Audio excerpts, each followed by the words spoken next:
Well, thanks for joining me for today's Bible reading. Today I'm reading April 29th and 2 Kings 23 to 25. That's the last section of the 2 Kings. So we'll be finishing that and starting First Chronicles tomorrow, First and Second Chronicles. So congratulations if you've made it this far with me um, through through the Bible. And if you didn't start at the beginning in January, just stay with it till this time next year, and you'll have read through your Bible in a year in 15 to 30, less than 30 minutes a day. And I think you could safely say that about three-quarters of the Bible is Old Testament and a quarter the New. And I don't guess I have a favorite. I love them both. I think it's crucially important to read both of them, not just one or the other. What do they say in the New Testament is the Old Testament revealed, and the Old Testament is the New Testament concealed. And I probably said that backwards. So yeah, it's about three-quarters to a quarter, I think, because I measured it. This book, this World English Bible that I ordered, the pages are kind of falling out, and it's new, fairly new, but I knew that after reading the reviews. There are only a couple printed versions of this Bible.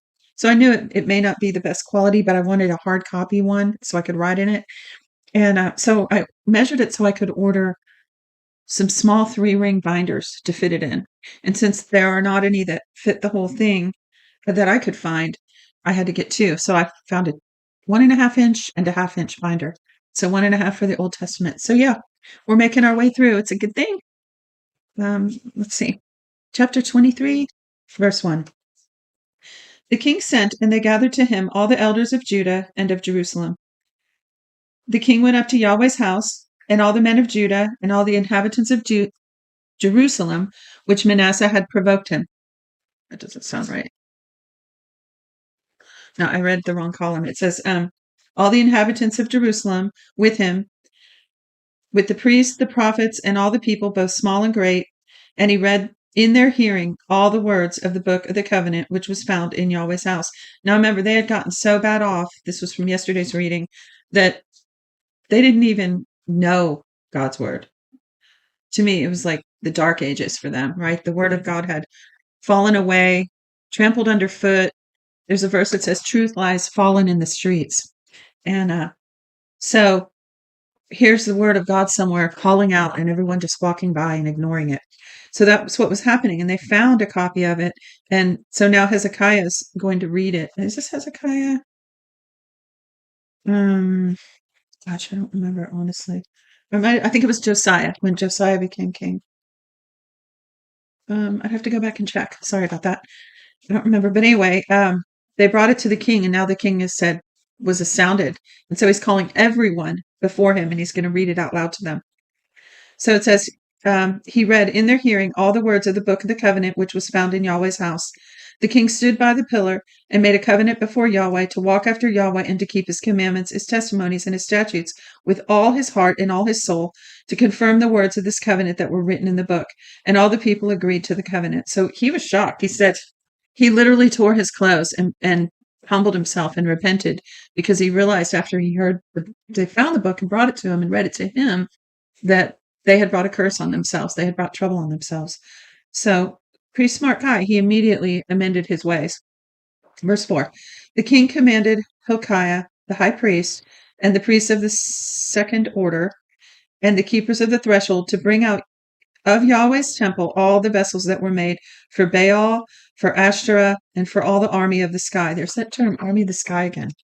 Now, I looked that up yesterday, and it's talking about the hosts. Hold on a sec.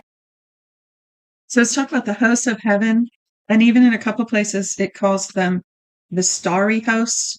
You can look that up. There were a few more terms I found, or at least one more, but I'm not remembering it right now. But how interesting that in this version it refers to them as the army of the sky, army of the sky.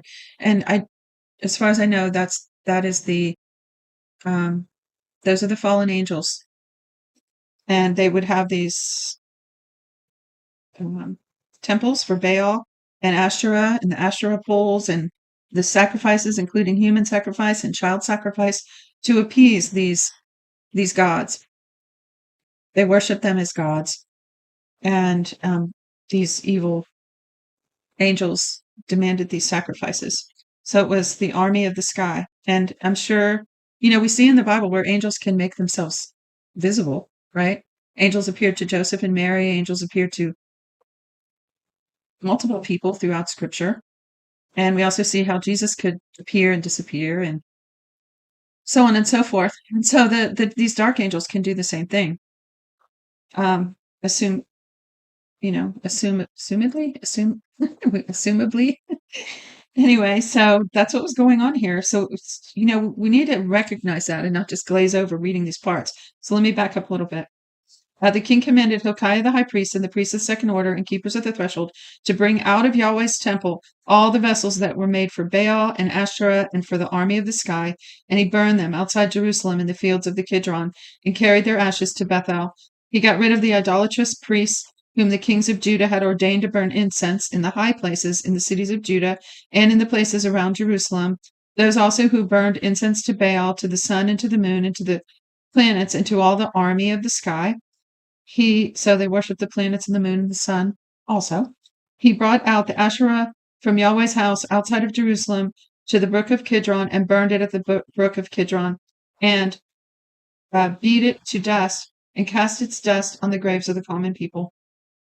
He broke down the houses of the male shrine prostitutes that were in Yahweh's house, where the women wove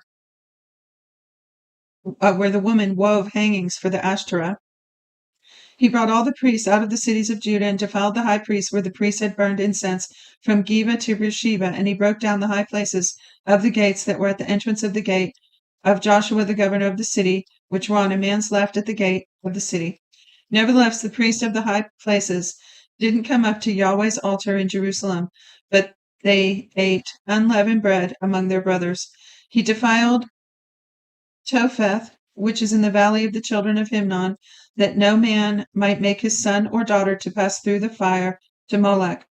He took away the horses that the kings of Judah had given to the sun, S-U-N, at the entrance of Yahweh's house, by the room of Nathan Melech the officer, who was in the court, and he burned the chariots of the sun with fire. So he didn't want any detestable thing around him, not even the ashes. The king broke down the altars that were on the roof of the upper room of Ahaz, which the kings of Judah had made, and the altars which Manasseh had made in the two courts of Yahweh's house, and beat them down from there, and cast their dust into the brook Kidron. The king defiled the high places that were before Jerusalem, which were on the right hand of the mountain of corruption, which Solomon the king of Israel had built for Ashtoreth, the abomination of the Sidonians, and for Chemosh, the abomination of Moab, and for Milcom, the abomination of the children of Ammon.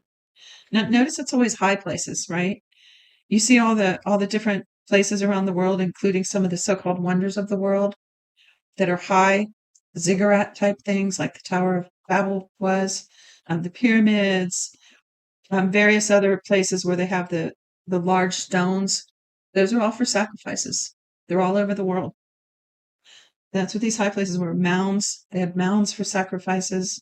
Why they always wanted to get up high, off the earth into the air, I don't know. Verse 14, he broke in pieces the pillars, cut down the Asherah poles, and filled the places with men's bones. Moreover, the altar that was at Bethel in the high place, which Jeroboam the son of Nebat, who made Israel to sin, there he goes dissing on Jeroboam again. I mean, I never noticed this in all my other times of reading how many times this phrase was repeated. And it's like, if I can be so casual in saying this, it's like God just won't let it go. This was the thing that started this whole downward spiral, this initiation, or how do I say that? This king at the beginning of this line of descent, and descent in two ways, his descendants, but also they all came just getting continually worse with each one, with rare exception. So there he is again. The high place which Jeroboam the son of Nebat, who made Israel to sin, had made, even that altar in the high place he broke down, and he burned the high place, and beat it to dust, and burned the Asherah.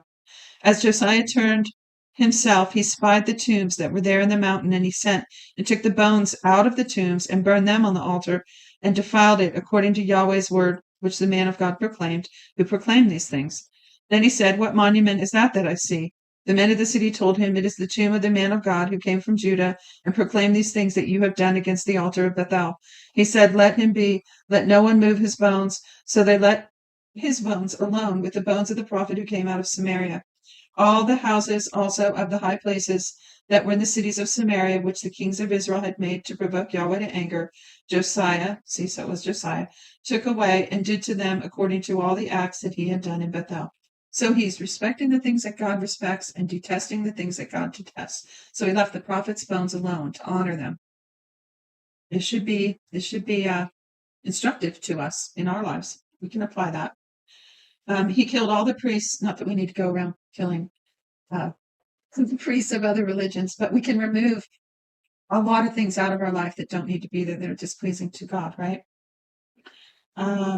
He killed all the priests of the high places that were there on the altars and burned men's houses on them. He returned to Jerusalem. The king commanded all the people, saying, "Keep the Passover of Yahweh your God, as it is written in this book of the covenant." Surely there was not kept a Passover from the days of the judges who judged Israel, nor in all the days of the kings of Israel, nor in the kings of Judah. But in the 18th year of King Josiah, the Passover was kept to Yahweh in Jerusalem. Moreover, Josiah removed those who had familiar spirits, those are demons, the wizards, the teraphim, and the idols, and all the abominations that were seen in the land of Judah and in Jerusalem, that he might confirm the words of the law which were written in the book of Hilkiah, the book that Hilkiah the priest found in Yahweh's house. There was no king like him before, who turned to Yahweh with all his heart and with all his soul and with all his might. According to all the law of Moses, there was none like him, who arose after him. Notwithstanding, Yahweh didn't turn from the fierceness of his great wrath, with which his anger burned against Judah, because of all the provocation with which Manasseh had provoked him. Yahweh said, "I will also remove Judah out of my sight, as I have removed Israel, and I will cast off this city which I have chosen, even Jerusalem, and the house of which I said, my name shall be there." Now the rest of the acts of Josiah and all that he did, aren't they written in the book of the Chronicles of the kings of Judah? In his days, Pharaoh Necho, king of Egypt, went up against the king of Assyria to the river Euphrates, and King Josiah went against him, and Pharaoh Necho killed him at Megiddo when he had seen him.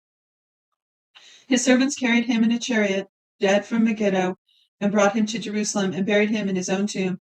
The people of the land took Jehoaz, the son of Josiah, and anointed him, and made him king of his father's place. Jehoaz was 23 years old when he began to reign, and he reigned 3 months in Jerusalem.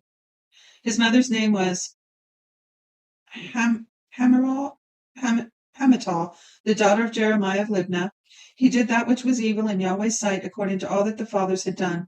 Pharaoh Necho put him in bonds at Riblah in the land of Hamath, that he might not reign in Jerusalem, and put the land to a tribute of 100 talents of silver and a talent of gold.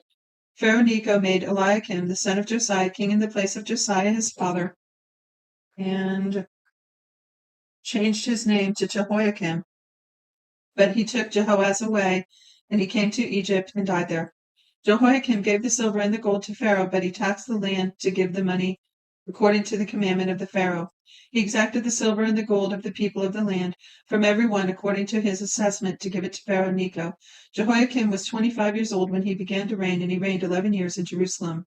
His mother's name was Zebidah, the daughter of Pedaiah of Rumah. He did that which was evil in Yahweh's sight, according to all that his fathers had done. In his days, this is the chapter 24. That was a long chapter. Boy. In his days, Nebuchadnezzar, king of Babylon, came up, and Jehoiakim became his servant 3 years. Then he turned and rebelled against him. Yahweh sent against him bands of the Chaldeans, and bands of the Syrians, and bands of the Moabites, and bands of the children of Ammon, and sent them against Judah to destroy it, according to Yahweh's word, which he spoke to his servants the prophets. Surely at the commandment of Yahweh, this came on Judah to remove them out of his sight for the sins of Manasseh, according to all that he did, and also for the innocent blood that he shed, for he filled Jerusalem with innocent blood, and Yahweh would not pardon. Now the rest of the acts of Jehoiakim and all that he did, aren't they written in the books of the Chronicles of the kings of Judah? So Jehoiakim slept with his fathers, and Jehoiakim, his son, reigned in his place. The king of Egypt didn't come out of the land any more, for the king of Babylon had taken from the brook of Egypt to the rivers Euphrates, all that belonged to the king of Egypt. So all these shifting empires, right? Egypt came up. If you look at the map, they had to come up all the way up to Assyria just a minute ago and, exacted tribute from Jerusalem. And then it says that, let's see, where did I just read? The king of Egypt got pushed all the way back by the king of Babylon. So Babylon came out from, I think it's 800 miles east east of Jerusalem, maybe southeast a little bit. And so that would make them northwest of Egypt, right? So, northeast of Egypt. So where Egypt came way up, took over, I picture it like a blob, right? It kind of came up and took over Assyria, and then Babylon came out from the east and pushed them back down and rose up in power. So again, the king of Egypt didn't come out of his land anymore, for the king of Babylon had taken from the brook of Egypt to the river Euphrates all that belonged to the king of Egypt. Jehoiakim was 18 years old when he began to reign, and he reigned in Jerusalem 3 months. His mother's name was Nehushta, the daughter of Elnathan of Jerusalem. He did that which was evil in Yahweh's sight, according to all that his father had done. At that time, the servants of Nebuchadnezzar, king of Babylon, came up to Jerusalem, and the city was besieged. Now, this is the beginning of the story where Jerusalem gets completely destroyed and the temple destroyed, and they're all taken to exile to Babylon for 70 years. So I think the city was besieged 3 times, and the third time was when the temple came down. And we see more of that story further on in the other books, in the prophets. So the books of the prophets, of which, this is just for new Bible readers, there are 5 major prophets and 12 minor prophets. And these stories continue in there. And they're going to continue in the next 2 books we're reading, First and Second Chronicles. So I'm just trying to give you some setting here.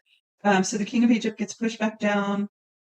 Nebuchadnezzar comes in and besieges Jerusalem, and Jehoiakim, the king of Judah, went out to the king of Babylon, he and his mother and his servants and the princes and his officers, and the king of Babylon captured him in the 18th year of his reign. He carried out from there all the treasures of Yahweh's house and the treasures of the king's house, and cut in pieces all the vessels of gold which Solomon king of Israel had made in Yahweh's temple, as Yahweh had said. That is so sad. He carried away all Jerusalem, and all the princes, and all the mighty men of valor, even 10,000 captives, and all the craftsmen and the smiths. No one remained except the poorest people of the land. He carried away Jehoiakim. So this might be something you want to remember. This first siege, they took Jehoiakim and a bunch of stuff from the temple. They didn't destroy the temple yet, and they left some people there. Okay, so they took the king, Jehoiakim. And then it says all the men of might, even 7,000, and the craftsmen and the smiths 1,000, all of them strong and fit for war. Even them, the king of Babylon brought captive to Babylon. I wonder if they had to walk all those miles. The king of Babylon made Mattaniah, Jehoiakim's father's brother, so Jehoiakim's uncle, king in his place, and changed his name to Zedekiah. So now Zedekiah is staying in Jerusalem to rule over that as an outpost for the king of Babylon. Zedekiah was 21 years old when he began to reign, and he reigned 11 years in Jerusalem. See, remember when Jesus came, Rome was in charge of Jerusalem then, right? It's the same thing. In this case, Babylon was in charge. The people were oppressed under the thumb of Babylon. And that's what they did. They'd go out and take over, and that would be another one of their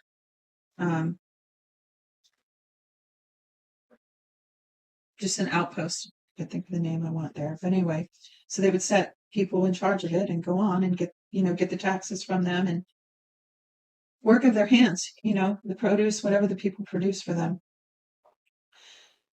Okay, so Zedekiah was left there. Zedekiah was 21 years old when he began to reign. He reigned 11 years in Jerusalem. His mother's name was Hamutal, the daughter of Jeremiah of Libnah. He did that which was evil in Yahweh's sight, according to all that Jehoiakim had done. For through the anger of Yahweh this happened in Jerusalem and Judah, until he had cast them out of his presence. Then Zedekiah rebelled against the king of Babylon. In the 9th year of his reign, in the 10th month, in the 10th day of the month, Nebuchadnezzar, king of Babylon, came, he and all his army, against Jerusalem, and encamped against it. And they built forts against and around it. So the city was besieged until the 11th year of King Zedekiah. On the 9th day of the 4th month, the famine was severe in the city, so that there was no bread for the people of the land. Then a breach was made in the city, and all the men of war fled by night by the way of the gate between the two walls, which was by the king's garden. Now the Chaldeans were against the city around it, and the king went by the way of the Arabah, but the Chaldean army pursued the king and overtook him in the plains of Jericho, and all his army was scattered from him.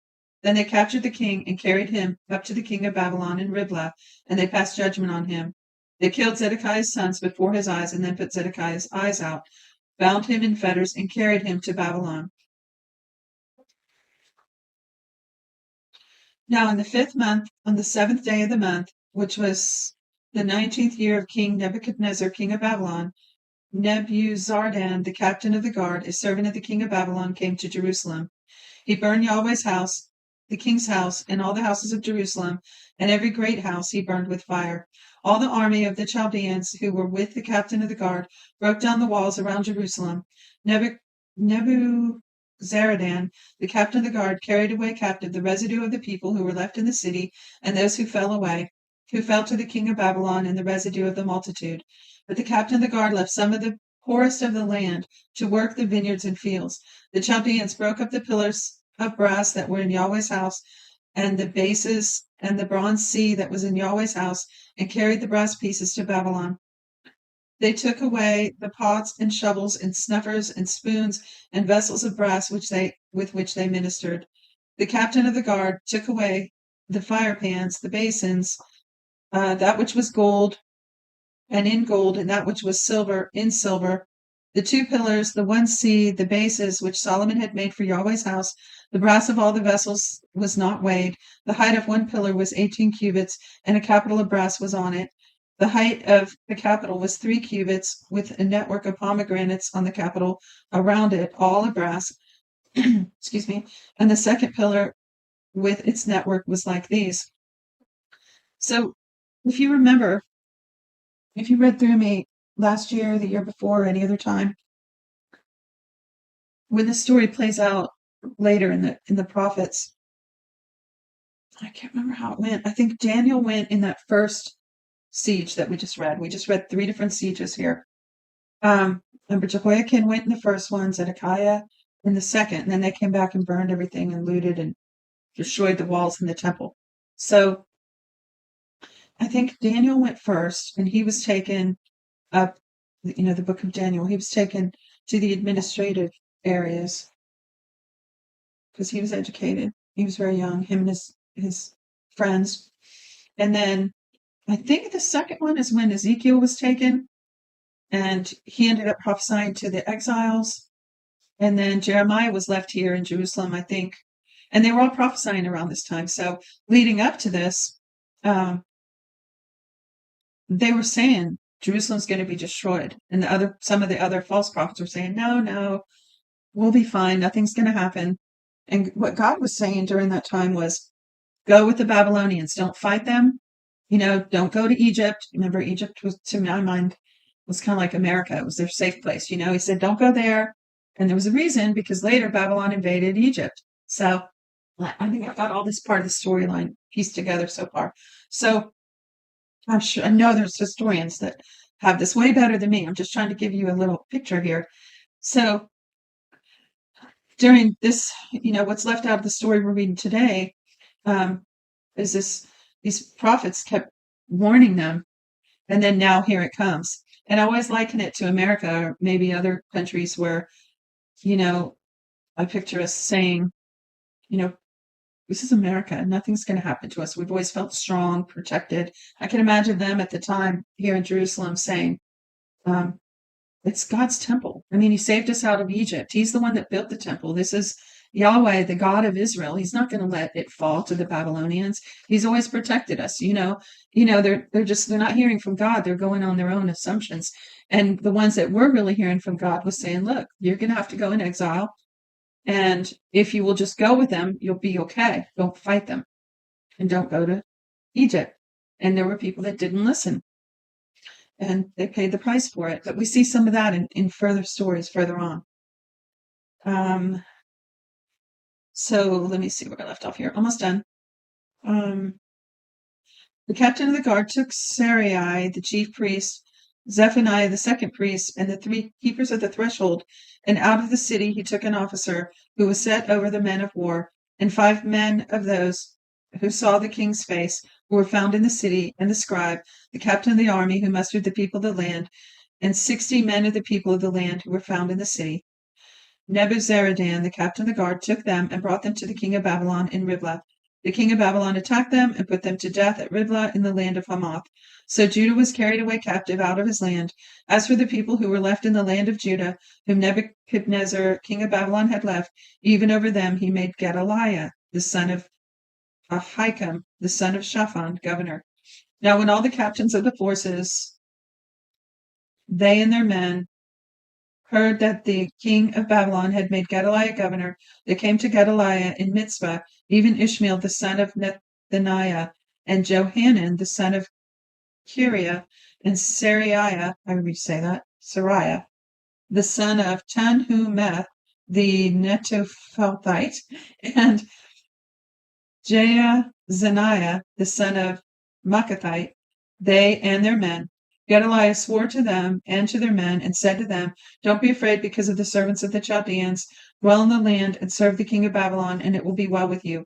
But in the 7th month, Ishmael the son of Nethaniah, the son of Elishama, of the royal offspring, came, and 10 men with him, and struck Gedaliah so that he died, with the Jews and the Chaldeans that were with him at Mitzvah. All the people, both small and great, and the captains of the forces arose and came to Egypt, for they were afraid of the Chaldeans. See, they had been told not to do that by God. In the 37th year of the captivity of Jehoiakim, king of Judah, in the 12th month, on the 27th day of the month, Evil-Merodach, king of Babylon, in the year that he began to reign, lifted up the head of Jehoiakim, king of Judah, out of the prison, and he spoke kindly to him, and set his throne above the throne of the kings who were with him in Babylon, and changed his prison garments. Jehoiakim ate bread before him continually all the days of his life, and for his allowance there was a continual allowance given him from the king, every day a portion, all the days of his life. So there's yet another one who was given a retirement account. Remember that? I've talked about 4 times in the last month. So there's another instance where someone was taken care of for the rest of their life. So that's the end of today's reading. Feel free to comment if you'd like. And that's it. I'll see you tomorrow. God bless you.